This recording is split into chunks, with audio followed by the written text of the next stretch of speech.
is where you have like an assembly line process, okay? Each person does something different.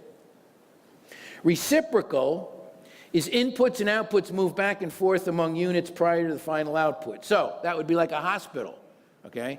Why is a hospital reciprocal? How does a hospital have inputs and outputs moving back and forth? Well, you have a patient comes into the hospital, okay? The first day they don't do anything. The next day they go to x-ray. The day after that they go to surgery. The day after that they go back to x-ray, okay? Then they come down with staph infection. Now they have to go up to ICU. Then they may have to go back to surgery. Then they have to go back to x-ray again, and so on and so on. So it's a back and forth process, all right? Maybe that wasn't a good example, I don't know. Structured design concepts, and again, here we go, centralization versus decentralization. This has come up in every class I've taught in the Schiffley program so far. You have decentralization and centralization. So very simply, centralization, many levels of management, decision-making is at the top, narrow span of control, very hierarchical, very tall hierarchical organization. They control it all. Corporate controls what everybody does. Centralized control. You have a marketing plan that comes from corporate. All the divisions follow that marketing plan. All those divisions have the same IT systems. All those divisions have the same HR policies. All those divisions have the same sales forecast, and so on and so on. And if you think about it, the more diversified those divisions come or become, you can see why centralization doesn't work. Because I may have mentioned this last week. When you have a varied product and various markets for that product, you can't have a one-size-fits-all marketing plan. Because where I sell my washing machines and how I sell them is totally different than how I sell my medical imaging equipment out of that division. I can't have the same marketing plan. And companies are realizing this, which is why more companies are moving from centralized to decentralized controls.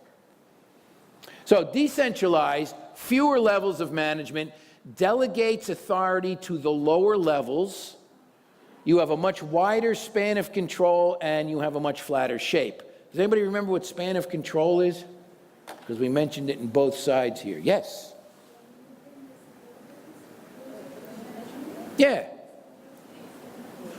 Exactly. Span of control is primarily the number of employees that report to a manager. So, if I have a very tall organization, I have more managers. Therefore, I have fewer employees reporting to each manager, which is a narrower span of control. If I flatten out my organization, now I have less managers, and so the ones that are remaining have more people reporting to them, more responsibility, so I have a wider span of control. Is that understandable? Okay. Now, unlike this particular slide in my other courses, we have a couple of added features. The technology view. So in strategy, when we're looking at technology as an external source that we have to keep up with, it's maybe an internal strength, but it's also part of the external environment. Technology has a great deal to do with both a centralized environment and a decentralized environment. It affects or impacts both. So on the one side, it's integration and control. On the other, on decentralization, it's flexibility and responsiveness. Okay? That's how technology impacts both sides.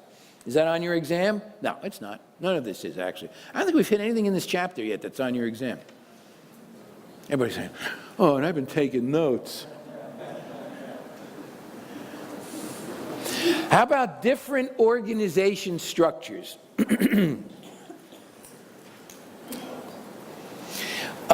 Your material, your book, your data, breaks up organizational structures into 4 different concepts: simple, functional, multi-divisional, and matrix. And we're talking about organizational structure. How is the company put together? What's the reporting relationship, and so on.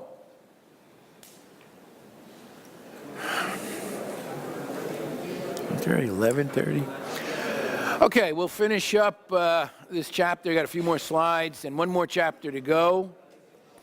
And then we'll go over the exam material. Actually, the exam material will take a little bit of time, so particularly that extra question that was added. That's going to take you some time to write.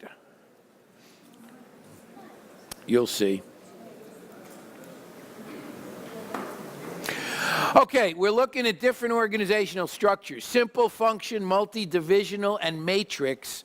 Another way you look at these, if you've seen organization charts, usually organizational charts are done along these same lines. A simple organizational chart is where, like a very small business, maybe a family-owned business. At the top of the chart, you have the owner. Sometimes they call them the general manager.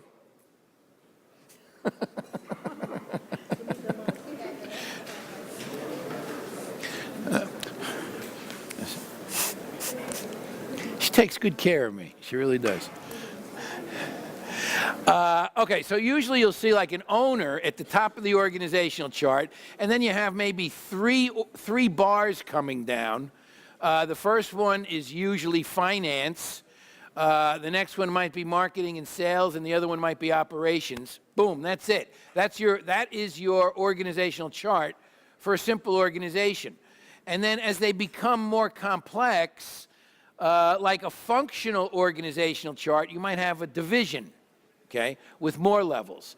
When you get into the multi-divisional, then you'll have all the divisions with their own charts. And then the matrix, usually you'll have the corporate and the divisional, okay? So we're going to kind of look at all of these very briefly. So simple organizational chart or organizational structure. So if you're finding the word organizational structure confusing or frightening, think of it as an organization chart. Does everybody know what an organizational chart looks like? Yeah, I mean, you should. It's pretty common, okay? Okay, a little quiet here because some people can't hear. Oh, I got to use my silly microphone for this guy over here. Oh, I will remember this. Okay. So if the word organizational structure upsets you, or you find it somewhat confusing, just think of an organizational chart, okay? Organizational charts, they're pretty common. In fact, they have software now just to do organizational charts, okay? They used to have one called Org Plus. Now you can do them in Visio. And they have another one now that I own that's really good called SmartDraw, which is really, in fact, a lot of my graphics come from SmartDraw. It's a very good program. So, simple organizational structure. It's the standard model for most businesses. Usually owner or manager exercises control over a few subordinates. So usually you have your owner manager, then you have the finance person, operations person, and usually sales marketing person. Okay, so you have the owner, and usually each of those roles are filled by the owner's three sons. Okay. So functional structure is where work is divided into departments specializing in operational functions. So there, I might have a corporation, or not so much a corporation, but a company that is broken up into specific departments. So I have the company with the president or the CEO of the company. Usually at the company level, they're like general managers or presidents. All right? And then the lines coming down from that person are going to be marketing and sales, HR, IT, operations, finance, and so on. Okay? That's basically considered a functional organization. Multi-divisional, of course, is a structure defined by product or service, market, or geography. So if you were to look at General Electric as an example, and you looked at General Electric Medical Products Division, they would have a multi-divisional, General Electric would have a multi-divisional structure. So each division, medical products, finance, motors, nuclear, and so on, each of those divisions has their own organizational structure. And usually each of those divisions may be headed up, could be a general manager, could be sometimes a vice president will head up a division, or they may actually have a president of each division. So it just depends how the organization is set up. But if you're looking at a large corporation with multi-divisions, okay, usually each division has its own structure or organizational chart. Now, we get into the matrix organization, which we normally will find in much larger organizations, particularly multinationals. Here we establish a formal linking between function and product. So employees have usually two sets of superiors, one for product or service and one with functional responsibilities. How does that happen? Okay, if you think in a matrix structure, normally you have, a perfect example would be like an organization like General Electric or the one I worked for, Tyco. Tyco was a matrix structure. So what we have in Tyco, we had a corporate level, and then underneath that corporate level, we had separate business segments, similar to divisions, okay? And each business segment had its own hierarchy, all right? But each person in that hierarchy, in a managerial role, so if you had a general manager in the hierarchy, you had head of HR, you had head of marketing, head of finance, head of engineering, okay? They all reported primarily to the head of that particular division, which is more or less a general manager. So the general manager is the head of the division in a matrix structure. I'm giving this as an example. The head of each department reports to that general manager, okay? Does that make sense? But in the matrix organization, you also have an umbrella organization over all of those divisions. And that's where you have the vice president of marketing, the vice president of sales, vice president of finance, the vice president of HR. So what happens is, that's where you get two sets of superiors, okay? At the functional or division level, you report to the general manager, okay? But at the service level, at the corporate level, for example, you also are reporting to maybe a vice president. Has anybody had a job where they had to report to two people in that kind of a structure? It's not that uncommon. It's also extremely uncomfortable. Because what happens is this. When I worked for Tyco, I reported to the general manager in that division where I worked, right? He was the king, and I had to report to him. The problem in that reporting relationship is he's not an HR guy, okay? The marketing person, the marketing head had to report to him. He's not a marketing guy, the general manager. The IT guy reports to him. The general manager isn't an IT guy, and so on. So he's kind of wears many hats, but he has functional control over all those departments in his division. So where you have conflict, in my particular case, as an HR director, I reported to the general manager in my division. I also had reporting responsibility to the vice president of human resources at the corporate level. And why is that a conflict? Because what the vice president of HR wants me to do may be totally opposite of what the general manager wants me to do. So you're kind of stuck in.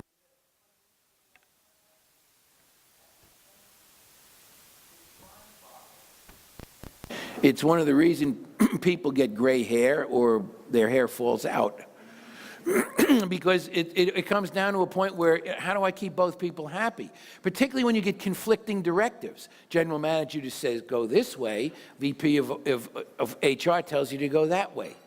All right? So what a lot of organizations in a hierarchical environment do is they came up with the idea of having line responsibility, meaning you have dotted line reporting to the general manager, you have solid line reporting to the vice president. Although in Tyco, I had dotted line to the vice president of HR and solid line to the general manager. That didn't solve my problem. So dotted line responsibility means that takes a lesser role than solid line, okay?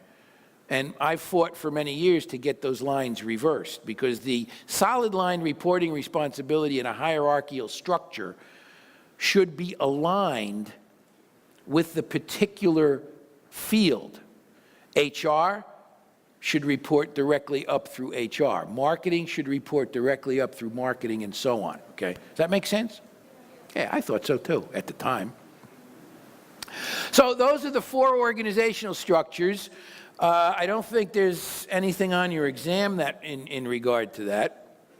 But there's something, if you think of them, if you see organizational structures, think of them as organizational charts, and they become a little easier to understand. What is going on here? Systems for control and coordination. The management system is the mechanism of communication, decision-making, and control that allows companies to solve problems. Okay? That's pretty much what they do. There are 4 management systems of primary importance. 4. Now, this can differ from company to company. These are very general. They may apply in your organization, they may not.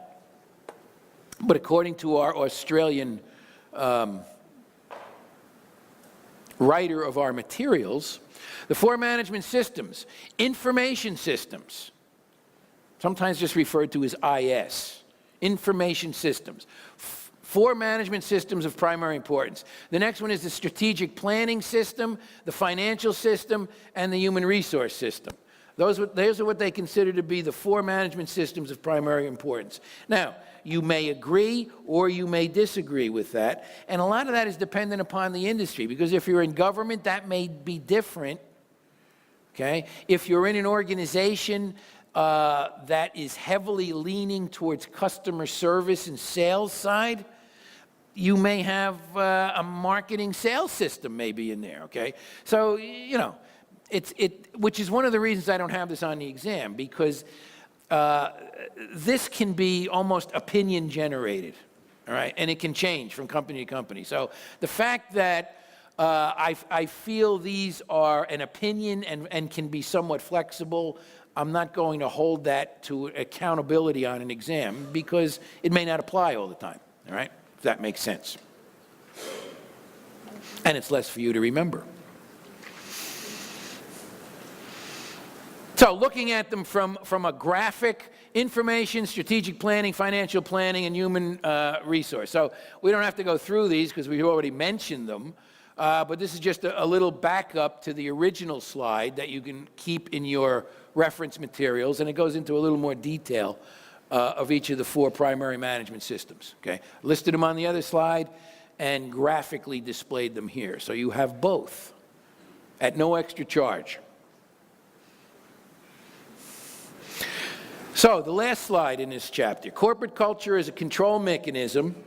Your materials define 4 levels of corporate culture. Keep in mind, we're not talking about people culture here. We're talking about company corporate level culture, and there's a difference. Values, beliefs, behaviors, and assumptions. Now, those are also company/employee cultural aspects, okay? But they work differently. But at the corporate cultural level, the values of the company are observable products, including architecture, office layout, dress, language, mission, objectives, and strategy. That's all part of corporate culture. In the olden days, when I had my own business many, many, many years ago, and I can always remember back in those days, IBM and Xerox were the two biggest selling, for computers and for copy machines. And they used to have salespeople come in my office all the time. I could always spot an IBM or a Xerox salesman because they always wore the exact same outfits. I mean for their company, okay? IBM salesman, IBM was always known as what? Anybody remember? No, you're not going to remember. Big Blue, okay? Their salesmen always wore blue 3-piece suits with the vest and a red tie. And as soon as they walked into my office, I said, I don't need anything from IBM today, thank you. Get out. Part of their corporate culture, okay? When we talk about dress, Okay, that's what we're talking about. Everybody wear the same thing. Okay, Xerox, same thing. They had their own dress. Okay. If Donald Duck or Goofy walks into your office, you'll know pretty much, oh, you must be from Disneyland. See, it's a dress. That's a joke, right? Beliefs. Beliefs in a corporate level, the corporate culture, are expressed values about how and why things are done the way they are done. Issues people in the organization discuss. So things that people discuss in the company, things that relate to company business, how we do things, the way we do things, why we do them this way, that's all part of the belief system at the corporate level.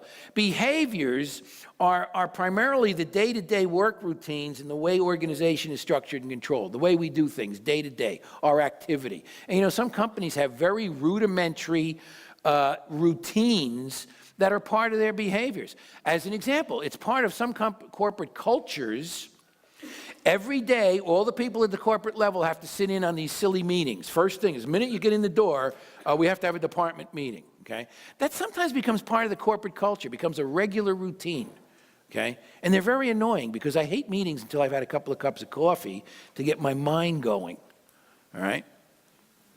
Assumptions are the hidden, invisible aspects of the organizational life that people find difficult to explain and identify, all right? Hidden aspects, okay, of the corporate life, some of the hidden things that you assume, okay? Maybe you assume that your company is very kind-hearted, or you assume that they'll overlook certain things in your behaviors and things. You can't really touch them, okay? They're assumptions that you make, okay?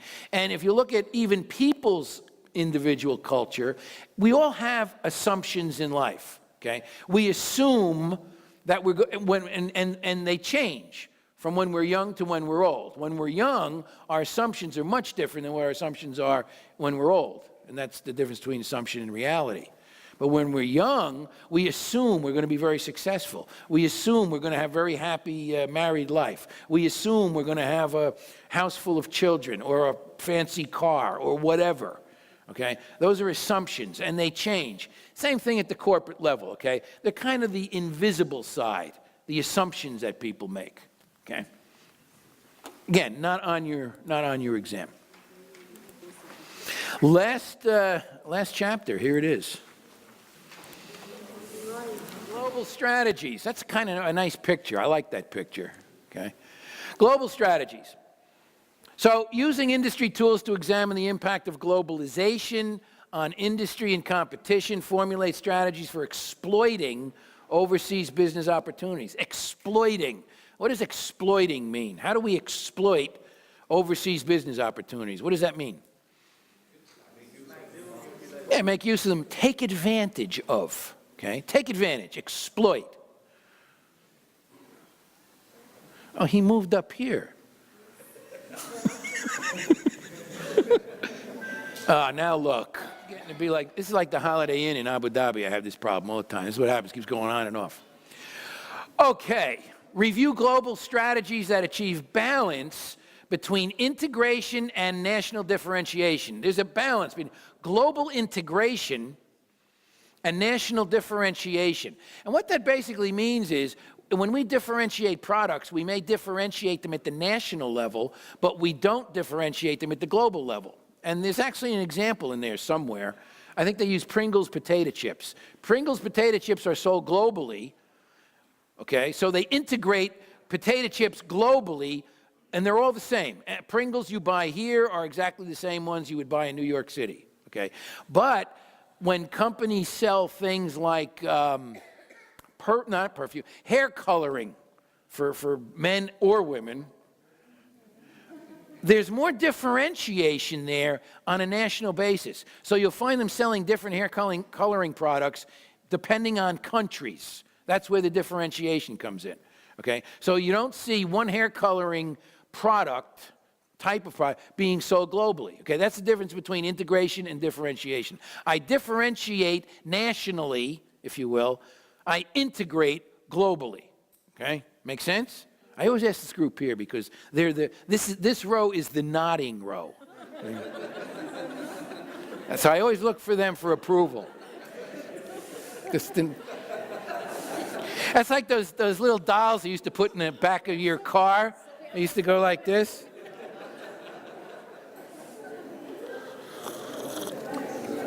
But I do depend on them. No, it's true because we're close, but it's like the nodding row. Yes, I got it. So if I know if they're nodding, everybody else got it. Okay, it's like the focus group for the rest of you right here. Okay. Examine organizational structure and management systems appropriate to the pursuit of global strategy. So we look at our structures and our management systems when we're moving into becoming globalized. And there are several different ways of becoming globalized, some of which you'll need to know for the exam, as a matter of fact. So global strategic management. What is globalization? Globalization is the integration of domestic products and economies into a single worldwide market and the spread of business operations across large numbers of countries. We globalize. So instead of having a couple of domestic markets here and there, we integrate, we put it through one single worldwide market. And there's various ways of doing that. Global businesses are usually large businesses located in many countries or regions and operating with a global outlook. Okay? Offshoring, anybody ever hear of offshoring? Okay.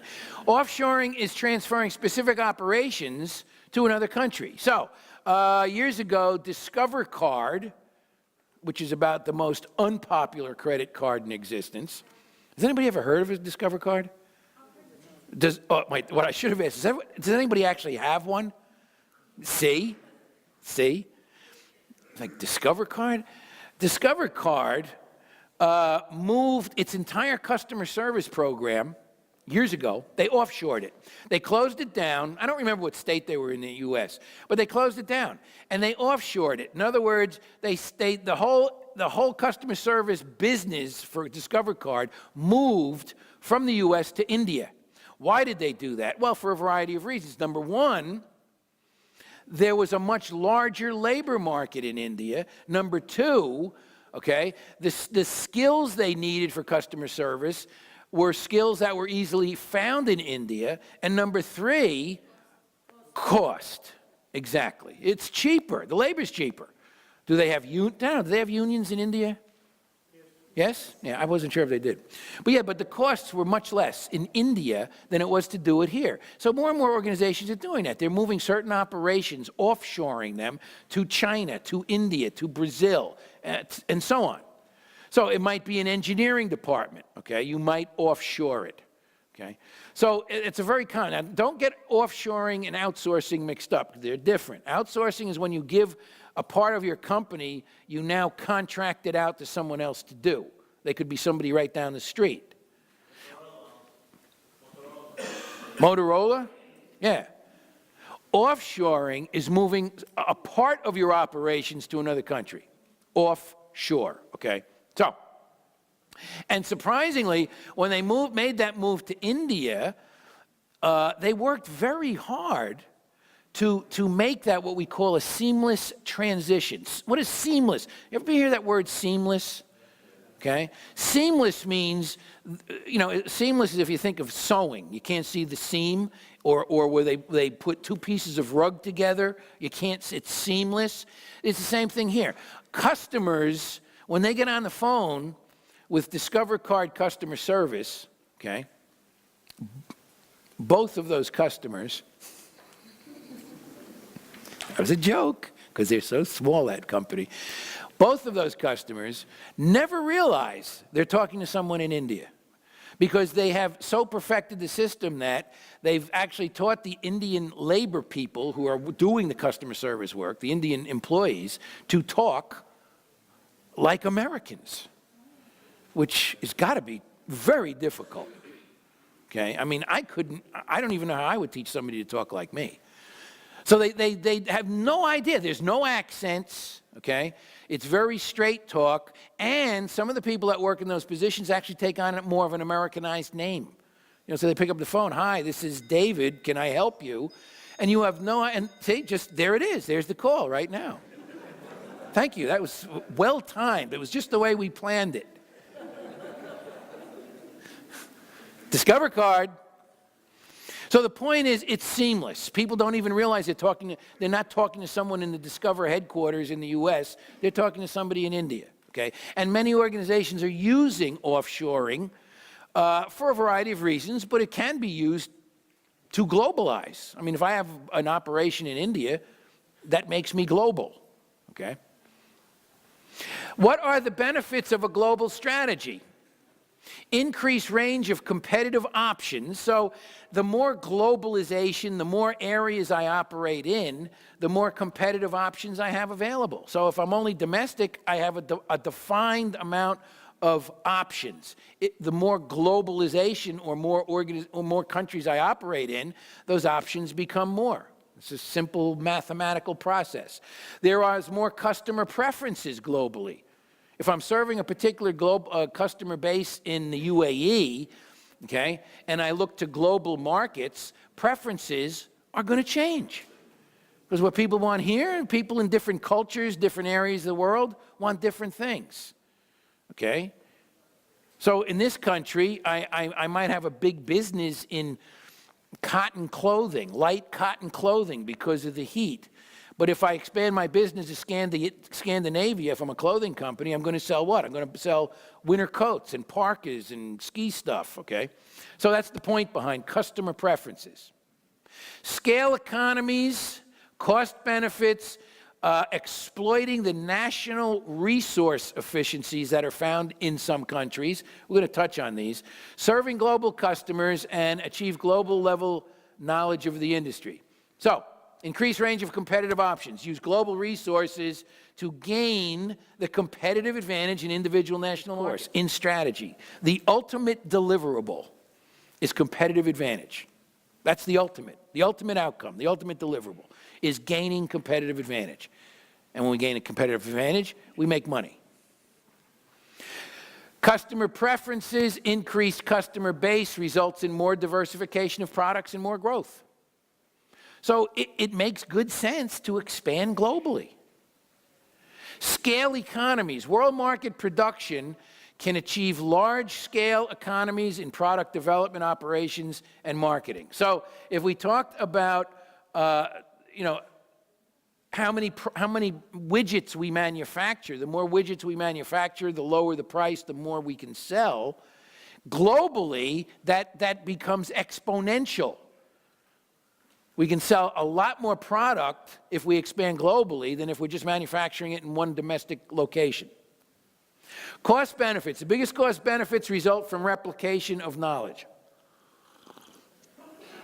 So as we set up additional organizations, Microsoft, if Microsoft sets up a company in Dubai, they set up a company in various parts of Europe, various parts of Asia, it's pretty much a replication of knowledge. They're using the knowledge here, they're using it here, they're using it here. It's the same knowledge, and the more replication or repetitiveness of knowledge that I use, the more cost benefits there is. It's the same thing if I'm producing more product, there's cost benefits, economy of scale. This is basically like an economy of knowledge.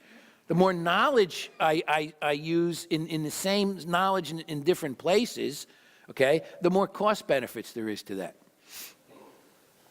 Leveraging resource and knowledge opportunities in exploiting national resource efficiencies. Now, what does that mean? Leveraging resource and knowledge opportunities. Well, if I can expand my business, I'll give you a very rough example. If I'm in the diamond business, all right, I buy diamonds, and in my business, we cut the diamonds, we polish the diamonds, and then our customer is the jewelry stores that we sell them to, okay? If I want to become global, so what am I doing? I'm buying my diamonds from a diamond supplier. So what I may do is I may globalize and move my operation to South Africa, where the diamonds are mined. Now I have a direct source, so I'm taking advantage or exploiting the national resource of diamond mining in South Africa. Does that make sense? Or one of the other examples I gave in our book, believe it or not, was Bangladesh. And people say, what the heck what kind of a national resource is in Bangladesh? We're going to talk about this because this is called comparative advantage. It's taking advantage of some resource in a particular country as a source of globalization. So if I look in Bangladesh, does anybody know what's the biggest products? Well, yeah, tea is one. What else do they make in Bangladesh, though? It's clothing, okay? So what is the resource I can take advantage of in Bangladesh? Labor, absolutely. They need jobs there, okay? They need jobs. Wages are low, and they need jobs. But the skill level of that labor, I mean, pretty much everybody in Bangladesh can sew. They're tremendous with producing clothing. Okay, so that's a natural resource in that in that country that I may want to leverage, take advantage of. Okay, part of globalization. Serving a global customer is usually the primary driver of globalization is to get more customers globally. The more I serve, the more money I make. Achieving global level knowledge in the industry, learning occurs more rapidly when operating in different country environments. So the more diversified I become in different countries, the more learning I accumulate. Because I learn not just from process, I learn from cultural differences. I learn from different government organizations. So all those external factors in different countries actually give me an opportunity as an organization to learn more about world systems, okay? It's coming at you. There it is. I got to do that again. That's cool.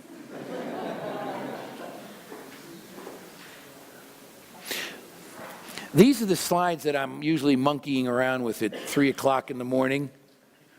You know, when I'm a little tired. Global view. Well, we had Porter's competitive model. Everybody remembers that? You better, because there's a question on your exam about it. Porter's competitive model. Now, we looked at it more on the domestic side.